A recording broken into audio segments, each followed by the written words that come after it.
நிலச்சரிவுகள் லேண்ட்ஸ்லைட்ஸ் சொல்லப்படுற இந்த நேச்சுரல் டிசாஸ்டர் ஒவ்வொரு வருஷமும் கிட்டத்தட்ட 100க்கும் அதிகமான பேரை கொண்டுட்டு இருக்கு. உலக நாடுகள்ல பல வித்தியாசமான இடங்கள்ல, அதுவும் முக்கியமா மலைகள் இருக்கக்கூடிய இடங்கள்ல நிலச்சரிவுகள் ரொம்பவே காமனா இப்போதைக்கு மாறிட்டு இருக்கு. என்னதான் இந்த நிலச்சரிவுகள் இயற்கை பேரிடரா இருந்தாலும் மனிதனும் ஒரு வகையில் இதுக்கு காரணமா இருக்காங்க. வயநாடு இந்த நிலச்சரிவுனால பாதிக்கப்பட்டதுக்கான காரணம் என்ன? This is unsigned. நிலச்சரிவு உண்டாகும் விதம்.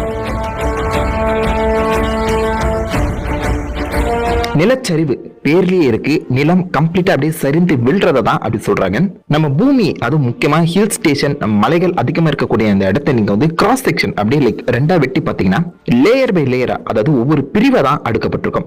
ஸோ கீழே கொஞ்சம் ஹார்டான ராக் இருக்கும், அதுக்கு மேல ஏதாவது வித்தியாசமான மட் இல்லைன்னா கிளே களிமண்ணால பார்த்தீங்கன்னா உருவாக்கப்பட்ட ஒரு பகுதி இருக்கும். அதுக்கு மேல அந்த லூஸ் சாயில், அதாவது மரங்கள் வளரக்கூடிய சாதாரண லேயர் இருக்கும். இந்த மாதிரி பல பிரிவுகளால பல அடுக்குகளா தான் நம்ம பூமியோட அந்த மேல் பரப்பு கிரஸ்ட்ங்கிறது